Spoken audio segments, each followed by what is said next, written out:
Hello friends, तो आज से हम स्टार्ट करेंगे हमारा BSAB NCERT का मतलब हिंदी बुक जो भी डेवलप हुआ है हमारे साइंस पढ़ने के लिए। हम उसको हम आज से चर्चाएं करेंगे आपके साथ और साझा करेंगे आपके साथ पूरी तरीके से। तो चलिए, आप अगर 5th क्लास के स्टूडेंट हैं तो इस वीडियो को देखते रहिए। देखिए, पहला चैप्टर है हमारा कि कैसे पहचाना चींटी ने दोस्त को। इसके बारे में चर्चाएँ हैं। ये चैप्टर का नाम है हमारा। चलिए आगे बढ़ते हैं और देखते हैं। यहाँ पे बोला गया है कि क्या तुम्हारे साथ कभी ऐसा हुआ है। क्या हुआ है जी? चलिए देखते हैं नीचे में। देखिए क्या हुआ है जी। तो देखिए यहाँ से कि क्या बोला जा रहा है कि ये जो है कुछ दोस्त बैठे हुए हैं। कुछ यहाँ पे देख सकते हैं, आपके भी स्कूल में कुछ दोस्त होंगे, वो यहाँ बैठे हुए हैं और ऊपर में यहाँ पे उड़ रही है कुछ पक्षी टाइप का। क्या है उसे हम देखते हैं आगे। देखिए नीचे में क्या लिखा है कि तुम स्कूल के मैदान में बैठे खाना खा रहे हो और चील आकर फुर्ती से तुम्हारी रोटी को ले गई। ये बोला गया। क्यों बोला गया है, आगे बढ़ते हैं। दूसरा पॉइंट यहाँ पे दर्शाया गया है कि तुम एक सोए हुए कुत्ते के पास से गुजर रहे हो और झट से उसके कान खड़े हो गए। क्या आपके साथ ऐसा हुआ है? देख सकते हैं आप। चलिए आगे वाला क्या बोला है कि खाते समय तुम, देखिए, खाते समय तुम कुछ मीठा जो है ना, वो अगर ज़मीन पर गिर गया और कुछ भी पल में वहाँ से चींटियाँ का झुंड इकट्ठा हो गया। अब ऐसा क्यों होता है? क्वेश्चन यहाँ पे पूछा जा रहा है कि क्यों होता है ऐसा। सोच कर बताओ ज़रा, बताओ क्या होता है। चलिए आगे बढ़ते हैं। यहाँ पे देखिए कि आंसर दिया गया है कि ऐसा आखिरकार क्यों होता है कि जानवरों में भी देखने, सुनने, सूंघने और महसूस करने की शक्ति होती है और कोई भी जानवर मीलों दूर से शिकार को देख सकता है। कोई हल्के से हल्की आहट को भी सुन लेता है और कोई जानवर अपने साथी को सूंघकर ढूंढ लेता है। और है ना जानवरों की अजीब सी दुनिया। ये बात बताई गई है, समझे। चलिए आगे बढ़ते हैं। अब बात ये उठता है कि कोई जानवर अपने साथी को कैसे पहचान लेता है। अब एग्जाम्पल में हम लेते हैं, मतलब कि जैसे में हम चींटियाँ के झुंड देख सकते हैं, ये कैसे पहचानती हैं। चलिए इसके बारे में कहानी पढ़ते हैं। कहानी कहती है कि एक चींटी अपने रास्ते से चली जा रही थी। अचानक अपने सामने दूसरी टोली की चींटियों को देखकर वह झट से अपने बिल की तरफ वापस दौड़ी। बिल के बाहर पहरा दे रही चींटी ने उसे पहचान लिया और बिल में घुसने दिया।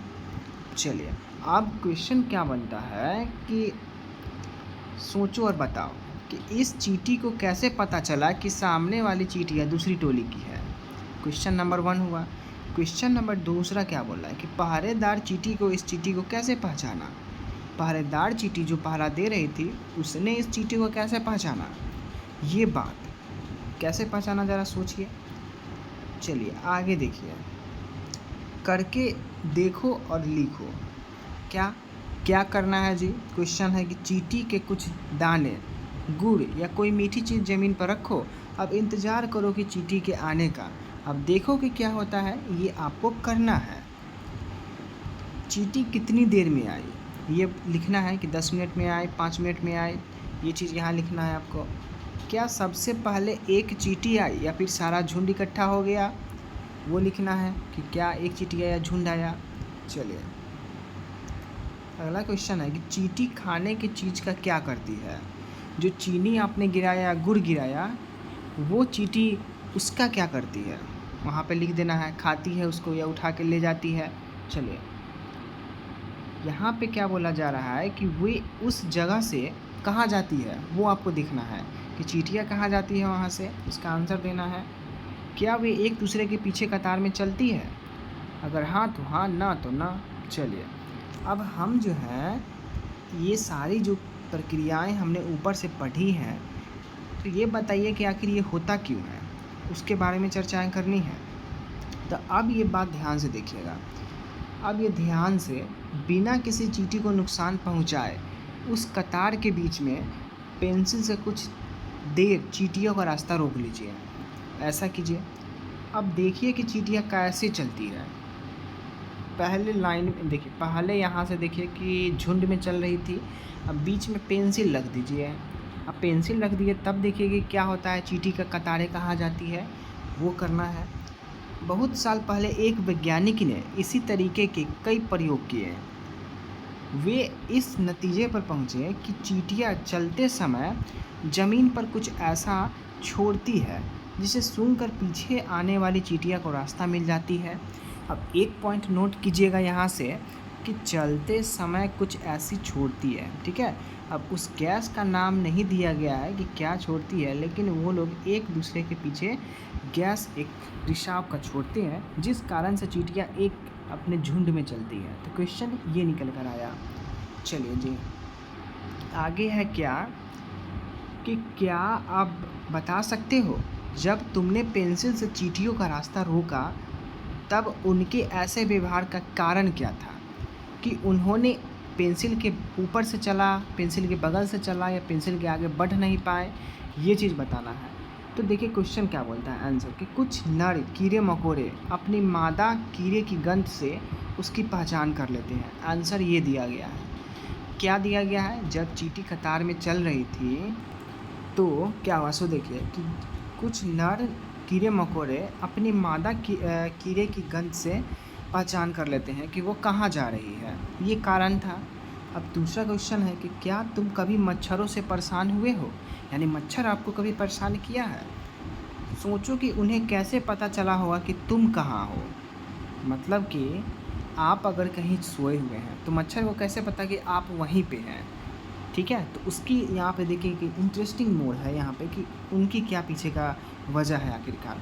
देखिए कि मच्छर तुम्हारे शरीर की गंध खासकर पैरों के तलवे की और तुम्हारे शरीर की गर्मी से तुम्हें ढूंढ लेते हैं, कि मच्छर तुम्हारे पीछे पीछे क्यों आते हैं। तो पैरों के तलवे की सुगंध और तुम्हारे शरीर की गर्मी जो होती है उसके पीछे आते हैं, ठीक है। अब देखिए यहाँ से ये जीव को ध्यान से देखिए कि ये क्या है। इसका नाम देखिए क्या है, रेशम है ना। तो ये क्या बोल रहा है कि मैं रेशम का कीड़ा हूँ, मैं अपनी मादा को उसकी गंध से कई किलोमीटर दूर से ही पहचान कर लेता हूँ। ये एग्ज़ाम्पल हुआ एक्चुअली, इसका जो मच्छर वाला एग्ज़ाम्पल दिया था वही यहाँ पे एग्ज़ाम्पल शूट कर रहा है। चलिए आगे देखते हैं। एक यहाँ पे कुछ दी गई है पिक्चर, क्या है यहाँ पे पढ़ने पे पता चलेगा कि क्या तुमने कभी किसी कुत्ते को इधर उधर कभी सूंघते हुए देखा है। सोचो कि कुत्ता क्या सूंघता होगा। ये बात तो आपके दिमाग में भी आया होगा और दैनिक जीवन में भी आप देख सकते हैं उस चीज़ को डेली, कि सड़कों पर कुत्तों की अपनी जगह बटी होती है। एक कुत्ता दूसरे कुत्ते के मल मूत्र की गंध से जान लेता है कि उसके इलाके में बाहर का कुत्ता आया था। समझ में आ गया ये चीज़ें कि आखिरकार क्यों वो सूंघता है एक चीज़ों को। आगे बढ़ते हैं। अब क्वेश्चन उठता है यहाँ से, आपको लिखना है उसका आंसर कि हम कुत्ते की सूंघने की शक्ति का इस्तेमाल कहाँ कहाँ करते हैं। आंसर आपको हम बता दे रहे हैं कि जो कुत्ता है, कुत्तों को आपने ध्यान से देखा होगा कि जो हमारा मूवी यानी कि फ़िल्म हम देखते हैं टीवी पे, तो उसमें हमारा एक पहला रोल क्या होता है कि पुलिस वाले इसका इस्तेमाल करते हैं कुछ चीज़ को ढूंढने के लिए, है ना। ये हमारा एक सूटेबल एग्जांपल यहाँ पे बैठता है कि कहाँ कहाँ इस्तेमाल कर सकते हैं। तो एक पुलिस के रूप में होता है, पुलिस के लिए ढूंढने में मदद करता है।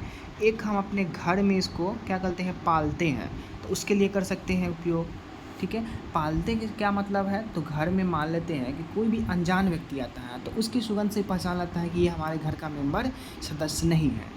चलिए, तो 2 एग्जाम्पल काफ़ी हैं। आगे बढ़ते हैं कि किन किन मौक़ों पर तुम्हारे सूंघने की शक्ति तुम्हारे काम आती है। सूची बनाओ और उदाहरण के लिए खाने की गंध उसके ख़राब होने की पता चलता है, किन चीज़ों के जलने का पता चलता है, ठीक है। क्या बोला जा रहा है, फिर से देखिए कि किन किन मौक़ों पर तुम्हारी सूंघने की शक्ति तुम्हारे काम आती है। सूची बनाओ और उदाहरण के लिए खाने की गंध को उसके ख़राब होने का पता चलना और किसी चीज़ के जलने का पता चलना। ये एग्ज़ाम्पल दिया गया, उदाहरण दिया गया है, समझ में आ गया। जैसे मान लेते हैं आपने आज घर में आपके पुलाव और चावल बना है, तो पुलाव में क्या होता है, घी डाला जाता है। तो घी डालिएगा तो उसका सुगंध आपको मिलेगा, तो एक सुगंध वहाँ से मिल गया। मान लेते आपका दाल बन रहा है, दाल में सारा मसाला वगैरह दिया जाता है तो उसकी सुगंध हो गया। अगर कभी चिकन बना तो चिकन का सुगंध मिलता है। तो उन चीज़ों का आपको लिस्ट बनाकर यहाँ लिखना है। चलिए, अगला क्वेश्चन है कि तुम बिना देखे किन जानवरों को उनकी गंध से पहचान सकते हो, उनके नाम लिखें। कौन से जानवर हैं जिन्हें आप बिना ही देखे आंख बंद करके और उसके सुगंध से जानेंगे कि कौन सा जानवर है। लिखिए लिखिए जल्दी। एग्जाम्पल के तौर पे हम जान सकते हैं क्या है, तो वो है एग्जाम्पल मछली। मछली को आराम से पहचान सकते हैं, दूर से ही हम जान सकते हैं। दूसरी चीज़ हम बकरी को भी जान सकते हैं। चलिए अगला क्वेश्चन क्या है कि किन्हीं 5 ऐसी चीज़ों के नाम लिखो जिनकी गंध तुम्हें अच्छी लगती हो। वैसा चीज़ का नाम लिखना है, जानवर का नहीं। देखिए ऐसा चीज़ बोला है ना। तो और किन्हीं 5 ऐसी चीज़ों का नाम भी लिखो जिन्हीं की गंध तुम्हें अच्छी नहीं लगती। ठीक है, दोनों का गंध लिखना है। चलिए इसे नीचे कुछ यहाँ पे बॉक्स दिया गया है और यहाँ बताया गया है। देखिए क्या दिया गया है बॉक्स में कि इनकी गंध अच्छी लगती है और इनकी गंध अच्छी नहीं लगती है। मतलब यहाँ पे 1 नंबर में लिखना है, 2 नंबर में लिखना है, इस तरीके से। तो हमारा चैप्टर नंबर 1 का हम लोग 4th पेज तक आ चुके हैं और मिलते हैं फिर अगले वीडियो में और देखते हैं कि अगला वीडियो में आखिरकार क्या कार्यक्रम चलता है। चलिए तब तक के लिए मिलते हैं फिर अगले वीडियो।